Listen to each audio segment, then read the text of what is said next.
নতুন আমরা কাজের আবার নতুন কিছু প্ল্যানিং করলাম, সেটা নিয়ে কিভাবে এগোবো আগামী দিনগুলো সবাইকে নিয়ে সকলের সাথে, আর কিভাবে আমরা আরও তাড়াতাড়ি এগোতে পারি সেই নিয়ে আরও সুন্দর একটা মিটিং এখানে হলো আজকে। তাই গরমে অনেকজন আসতে পারেনি, আর তার কারণ বুঝতেই পারছো কি এরকম গরম, দূর থেকে অনেকজনই আসতে পারেনি।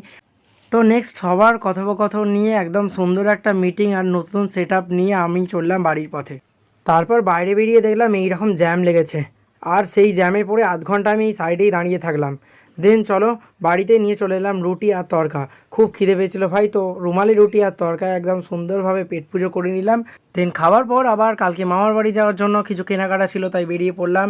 আর এসেই প্রোকে প্রথমে পেটটা ভরিয়ে দিলাম, আর বাবার আমি দুজনেই বেরিয়েছিলাম। তারপর সমস্ত কাজ কমপ্লিট করে এসে এবার আমি বসে পড়লাম সিমুইয়ের বাটি নিয়ে। এক বাটি সিমুই খেয়ে নিলাম, কারণ আমি রুটি খেয়ে ফেলেছিলাম। তারপর এক বাটি সিমুই খেয়ে আজকের এখানেই খাওয়া দাওয়া কমপ্লিট করলাম। দেন চলো আবার দেখা হবে নেক্সট কোনো ভিডিওয়ে, খুব ভালো লাগবে। আর